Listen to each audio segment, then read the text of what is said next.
Welcome to the 2021 annual ACMS meeting. I'm Dr. Thomas Pintar. I'm a nephrologist here in Boise with Idaho Nephrology Associates. And I want to welcome each and every one of you to our annual meeting. I want to first start out by thanking the sponsors who helped underwrite the entire evening. Our title event sponsor is Idaho Central Credit Union. Additional sponsors include MEIC Insurance and the Idaho Medical Association for Financial Services. I'd next like to introduce Jared MP right now from IMAFS, who can tell you more about this tremendous service that you receive as a benefit for being an Idaho Medical Association member. Good evening, everyone. My name is Jared MP. I'm a financial planner with IMA Financial Services. And we provide a wide array of services to help you with your finances. But this evening, I just want to provide you with a quick tax tip, actually. So as part of the pending tax legislation on Capitol Hill, that's going to be passed here maybe any week, what's called the two-step Roth IRA or the backdoor Roth IRA is actually on the chopping block as a part of that. So if you haven't done that this year, or maybe it's something you've heard of but never got around to doing, I would definitely advise that you look into it and maybe get that done by the end of the year here. It's a little tricky and there's some rules behind it. So if you make, of course, over 200,000 joint filing taxes, then you can no longer contribute directly to a Roth IRA, or if you're single filer over 125,000, you can no longer contribute directly to a Roth IRA. So this backdoor Roth IRA technique allows you to put money into a Roth where, of course, it grows tax-free, which is amazing. So if you're looking for help with this and you want to come into the IMA offices, we can help you get this done by the end of the year, as well as look into other items in your personalized tax life where we can help out. And that's just one of the many services that we provide to the ACMS and IMA members. So come on in, have that tax evaluation, and we're happy to help. Thank you, Jared. During the next 45 minutes, we want to provide some officer reports and transitions. We want to recognize our members, cover some other board business. Around 6:20, we'll end this Zoom meeting and transition the webinar for a public recognition of Dr. Sky Blue and Dr. Jason Karlowich's keynote address. Let's first start with a video overview of this past year of ACMS and an update on our Physician Vitality Program.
Hi, this is Steve Reams, Executive Director of Ada County Medical Society, and I'm really proud of what we've been able to accomplish over the last several years around physician well-being. It's hard for me to believe that it's been almost 5 years since we started the Physician Vitality Program, which is our confidential, cost-free, convenient, and competent therapy services for our members. Now, any member can look up a contracted therapist or counselor in our list on our website, make a direct appointment, and I don't even know about it. Nobody knows about it except you and the counselor. And we receive very limited demographics back from that just so that we can report on who is utilizing the services without any names. And that steadfast commitment to maintaining your privacy is really at the root of why this program has grown so much over the past 5 years. You can see that we're on track this quarter to surpass the 1,000 appointments mark in 5 years. During 2020, our utilizations doubled the number of appointments from the previous year. And you can see that this has ebbed and flowed over time, both with things that have happened locally as well as with the pandemic. And currently we're seeing another uptick in appointments for obvious reasons. Now, I recognize the incredible amount of grief and loss, stress, overwhelm, and anger so many of you are experiencing right now. And although you may not feel like you have the time, when you do get a chance or a moment of downtime, please consider making an appointment with a counselor or a therapist. You know, in every race, a driver has to bring in the car for a pit stop at some point. They need a gas, a change of tires, mechanical tweaks, whatever. And if a machine needs this, how much more our own human hearts, which are experiencing tremendous strain that we've really never experienced before in our lives. Now, I'm very excited to let you know that during last month's IMA House of Delegates meeting, a resolution was passed to explore a statewide program like our own. In fact, we've already provided some limited appointments during COVID to people around the state and also locally who aren't members of ACMS. And we're now going to be looking at this possibility of either using our backbone or building out another network so that statewide we can provide these services. In fact, we'll begin that process of piloting with the Idaho Academy of Family Physicians first quarter 2022. Now, you might think that this PVP counseling service is the only thing we have going, because it's pretty much the only thing we ever talk about. But in fact, it's just really a sliver of activity that is going on around wellness. So we've got kind of some major areas. The first is programming.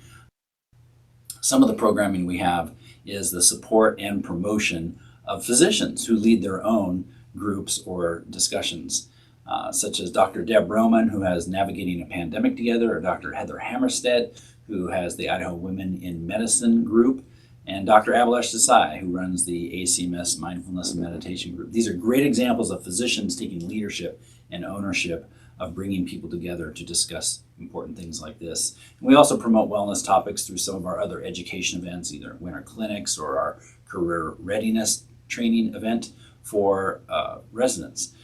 There's nothing also just like learning from other like-minded people, isn't there? And that's why we really focus on networking like this. And we've been doing that all these years. You know, in 2018, we had a series bringing in some national experts like Colin West and Paul DeShant and Dyke Truman, and really begin that conversation as a medical community. And whenever people who are working on the same topic get together and discuss these things, it creates a lot of energy. And so we like introducing people who are working in the space to each other. Also focus a lot on researching what's working, not just peer-reviewed things that are coming out nationally, but also exploring some of the local innovations that have happened here in Boise around physician well-being. And, you know, we listen to podcasts, read books, and plug into some of the national networks of experts who are talking about this all the time, bringing those things back to the organization and letting them know. If you want to look at some of the things that we found, you can go to our resource website, physicianvitality.org. And that's organized around the National Charter on Physician Wellbeing Principles. And this forms the basis of educating our local members, the employers, and the institutions that are in our area.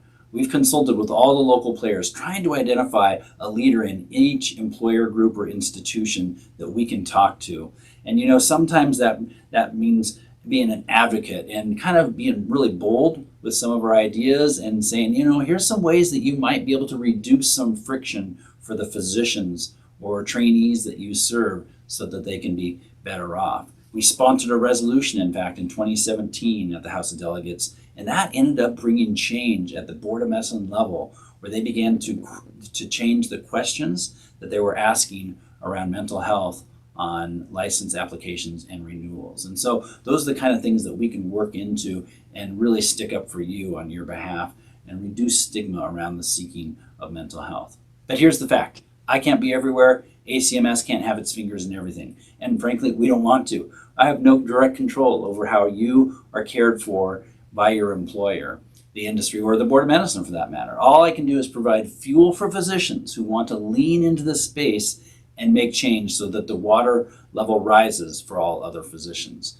And so we can provide you that fuel, the physician on the ground or leaders in different employer groups. And ACMS is not just me, not just our board, it's every one of you members who are doing something to create change in this area. So one final thought.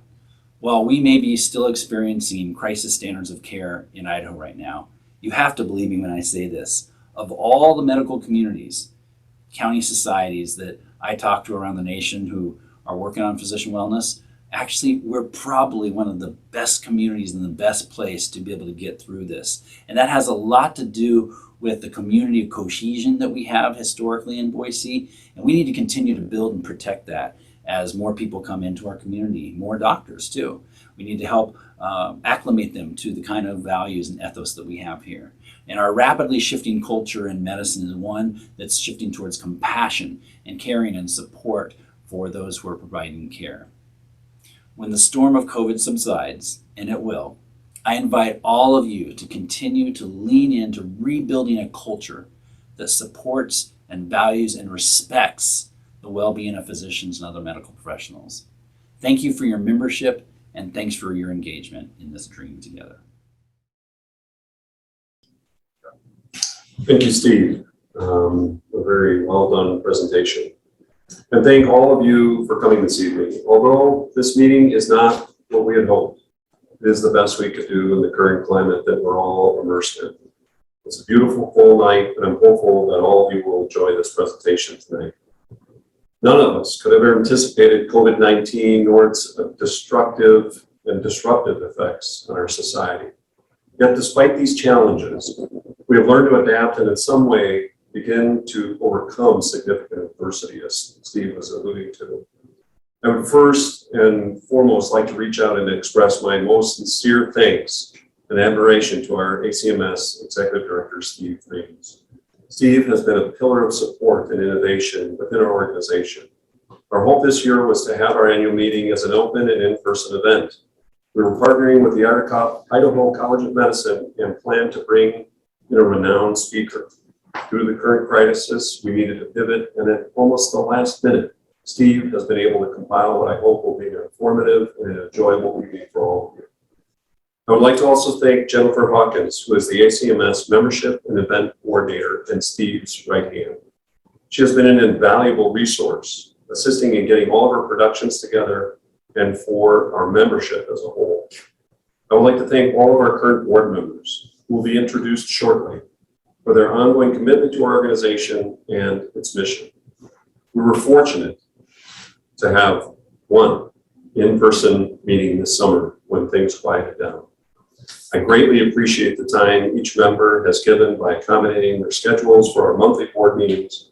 And more than once, I've seen colleagues on Zoom in their workplaces, clinics, or hospitals, and taking time out of their busy days to immerse themselves in this very useful organization. I look forward to working with our newest board member, Dr. Fouts, as he joins the board later this year. Our local, national, and world community has been in turmoil these last 2 years. We have been trying to learn how to endure the pandemic crisis with all of its intricacies and many controversies surrounding the vast amount of information out there on multiple platforms. Many members have reached out to the ACMS and asked us to be more politically involved as an organization. They've asked us to take stands on issues of significant controversy. With much discussion at the board level, we want to be centered upon the actual mission of ACMS. We feel that this organization primarily serves its members to connect them within a community of medical professions to provide education, fellowship, and support for the emotional and spiritual health of our members. In addition, as part of this mission, we encourage all of our members to involve themselves in the community and engage in the promotion of scientific truth to the best of their abilities. Later tonight, we will honor a long-time and very involved physician who has done all of these things with the good of the community and a desire to serve the community being his only motivation. Dr. Blue is well deserving of the annual Physician of the Year award for his service to all of us. Despite our challenges, ACMS has had a successful year, as we noted in our presentation on the video. We have temporarily expanded access to our Physician Vitality Network for IMA members throughout the entire state of Idaho and local non-members.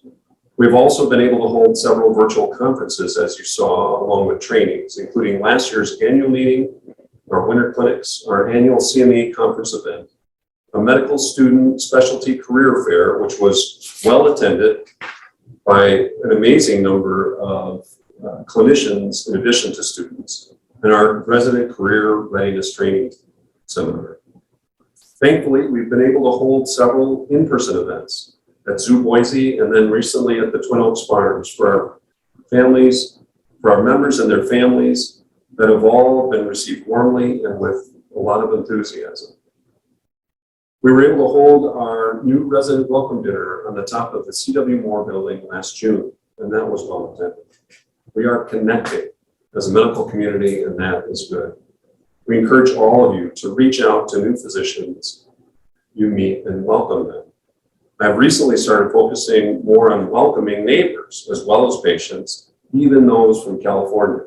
I find it interesting that when I meet someone who tells me that they just moved here, and my first comment is welcome, they do not feel that way in some circles. I think it's important that we reach across the aisle, as it were, and have humility and grace as we meet new people in our community and learn their stories. As for the future, the goal and mission of ACMS remains solid: to connect the dots. We hope to initiate a new IT platform designed with this engagement in mind, allowing members to meet up in pursuits outside of medical care. We hope to continue and expand the Physician Vitality Platform with the help of IMA to the entire state. These are only a few of the goals. I encourage all of you to become involved and visit the website and reach out to our members on the board at any time. As we move forward, challenges remain. To combat this, personally, I've recently read several inspirational books, one of which was written by our guest speaker this evening. The Problem of Alzheimer's, written by Dr. Kowalish, is truly an inspirational story that gives all of us insight into a very important illness that many of us will face personally in our families, in addition to professionally amongst the many types of patients we will care for. His insight into the emerging science of diagnosis and management of this devastating illness, the importance of community and caregivers, brings new light into the development of management plans, not only for this disease, but many others. Additionally, I've recently also read Dr. Wes Ely's book, published this past September. The book is entitled Every Deep Drawn Breath. I've read it and I've listened to it now twice. Like many inspirational medical authors, this has not only given me new insight into the importance and challenges of the care of patients in the ICU, but learning to always be willing to change my thinking and the perception of how I care for patients.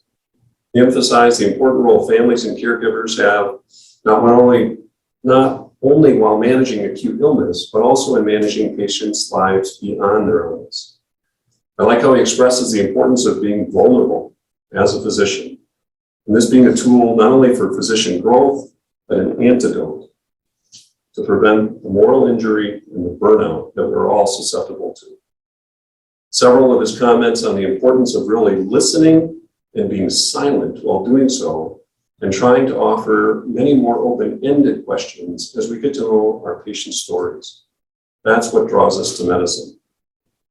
Interestingly, the words silent and listen both have the same letter set, and I think it's probably very interesting that that's the case. Dr. Ely talks about the importance of following science and the amazing technical capacity we have in caring for patients, and to look for humanity in the person that we care for. This book, in and of itself, in the last few weeks, has given me a new charge, not only to be a better doctor, but a better person as a whole. And I highly encourage all of you to consider reading it. This book has given me not only inspiration, but invigoration to be a better physician. Lastly, as I end this tenure of president, I think back to the importance of patient stories, their role in learning and inspiration. As we get to know our patients, I think we get to know more of ourselves. All of us has gone into this field for any number of different reasons. But I think sharing in the humility will make us all more humble as we assist patients, our colleagues, our peers, and our community with the challenge that we will continue to face as the future continues to evolve. I think back to some very good advice that I received years ago while I was training for a very hard to do endurance event.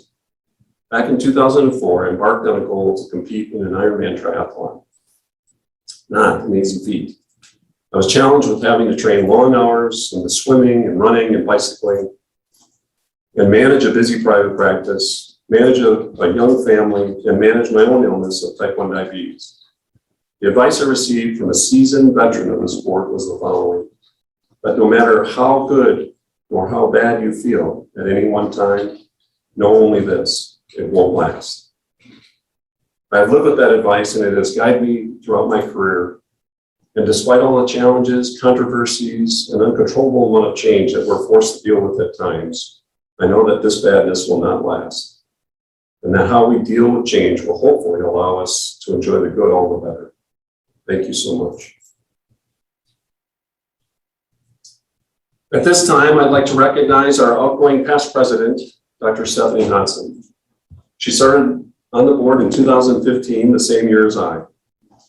She served ably during the pandemic in 2020, as we all flexed and pivoted to the new reality of medical practice. She has been a stalwart supporter of this organization and a leader in our community. And I just want to say thank you. This is our award of appreciation to Stephanie Hodson, and grateful appreciation for your service on the ACMS Board of Directors from 2015 to 2021. Thank you so much, Stephanie. Thank you, Tom. Please go ahead and note it. Actually, it's for you as well. The gift cards, thank you. You're very welcome.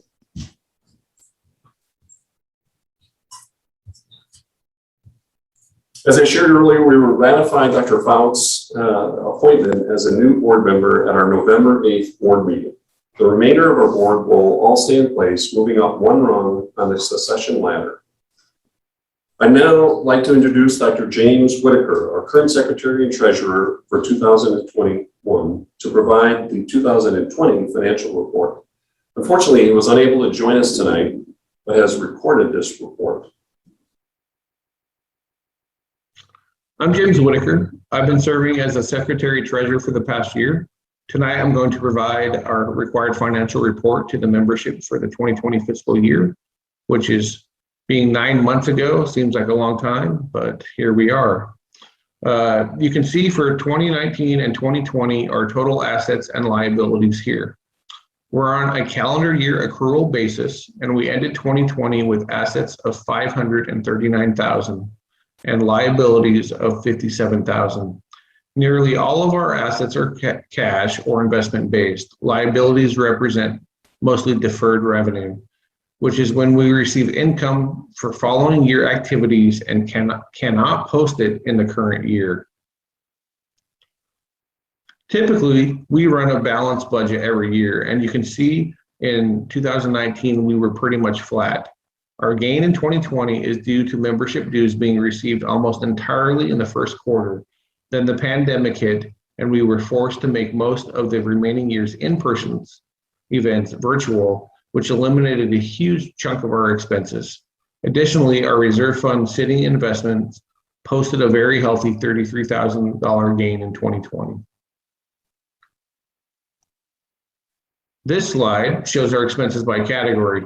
Our biggest expense is for underwriting events and projects, which typically represents nearly half of our overall expenses, as you can see in 2019. But again, in 2020, our events cost went way down because our fixed expenses were flat from an increase in personal personnel expenses.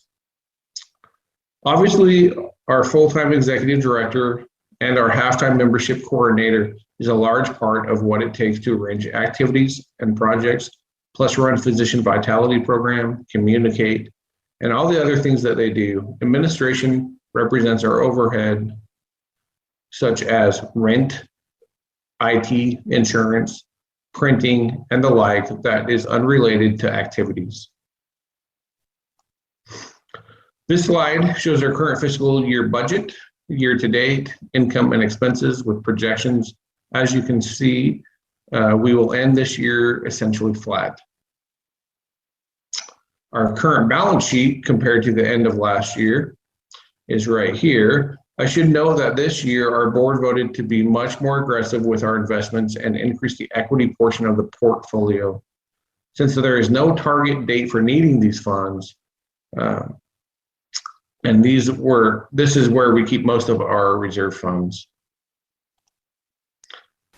Onto our foundation, which we started in 2010. In 2020, we had planned a fundraiser for the Medical Student and Resident Emergency Fund. Received all the sponsorships in Q1, and then we had to cancel the April event due to COVID. So you can see we took a huge jump on our assets, but the emergency fund remains at that level. Finally, our foundation profit and loss statement. In 2020, we had a gain of $7,100. You can see that we have a designated fund balance for physician vitality and medical student and resident emergency fund. Early in 2021, we cleared out the physician vitality fund balance and directed it back to ACMS proper to support the physician vitality program.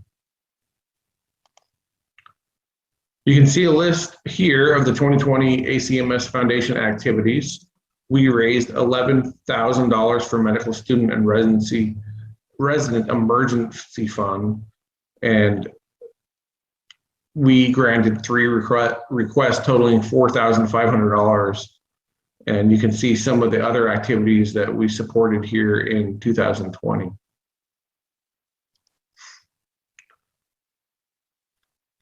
Now our foundation has a granting application process.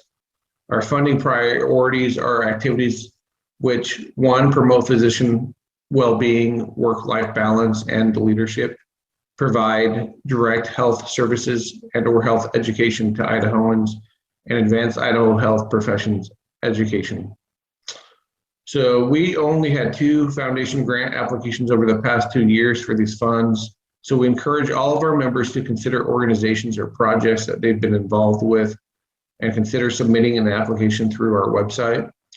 We have also had no applications to our emergency fund. So if you know of a medical student or resident who's facing an unplanned situation, please check out our website for guidelines on fund applications.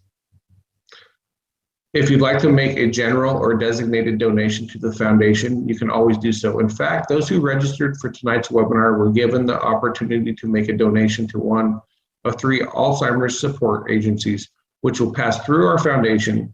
And if you didn't make a donation, please consider doing so. That is the end of this year's financial report. If you have any questions, you can put them in the chat and we'll field them at the end of the meeting, or you can call me or our executive director, and he'll be happy to answer any questions in detail. Thank you and have a good night.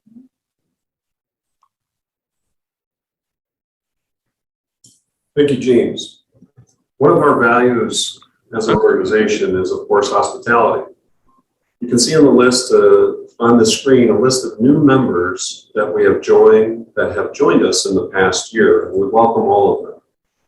I would also like to offer a challenge to everyone. After this meeting, we're going to send a list of all of the new member physicians and residents who have arrived in Boise and joined ACMS within the past year. The challenge is for you to pick 1 or 2 on the list whose name is alphabetically either before or after yours, to drop them a note, leave them a message, or even offer to have coffee or a meal together. I think this would be a great way to demonstrate our value in saying hello and building connections, and thank them for their membership and coming to practice here in our great state of Idaho. We'd also like to honor those members from ACMS who have retired this year, and you can see them on this screen. These are physicians that we've all worked with in one way or another, and their service to our community and our patients has all been very valuable. If you can reach out to any of them and thank them for their service to our medical community over these years, I'm sure it would be much appreciated by all of them. ACMS, unfortunately, has not been immune to the passing of some of its members over the last year. And there have been a number which you see on the screen. I'd like to read their names and then take a moment of silence together to remember them. Fritz Dixon, Dr. Stephen Fall, Clyde Gerhardt, and Dr. John Getz. Vernon Goldtree, Austin Jenkins, Robert Malson, and Dr. Edward Newcomb, who was very involved in ACMS over the years.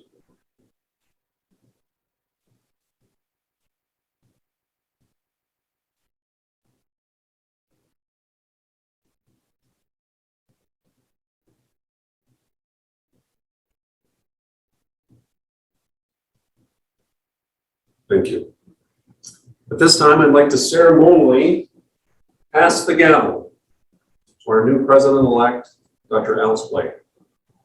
Alice, welcome. Oh, Tom, big shoes to fill.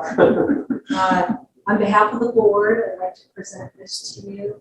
Thank you so much. Yes, yes, and it has been just an honor to serve with you, and Dr. Hodson as well. Yes, all right, and I'll that.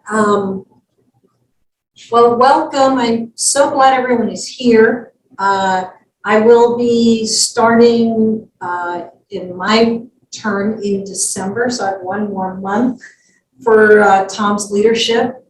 And I'd like to make some announcements about upcoming events. First, I'd like to say thank you all for being here tonight. This is your organization.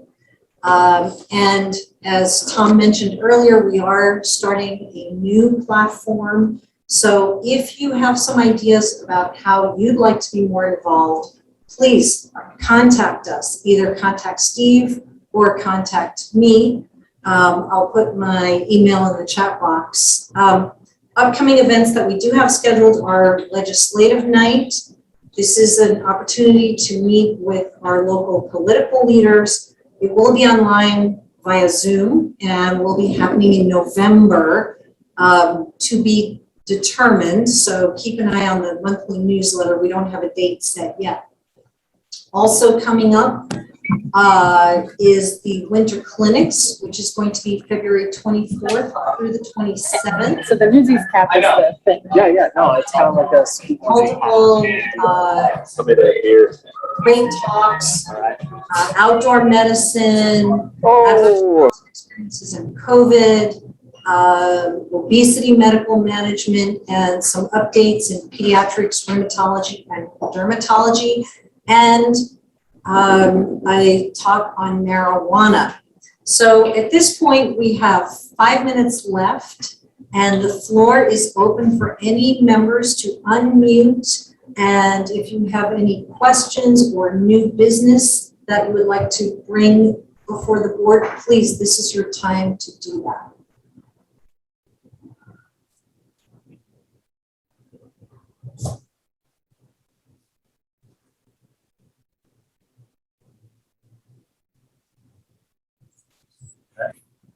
Okay, so we will now transition to the public webinar, and we will post that link in the chat. As soon as you do click on that link, you will be leaving this meeting and going to the webinar, which will start at 6:30 p.m. Or you can also check your email for a link that was sent earlier.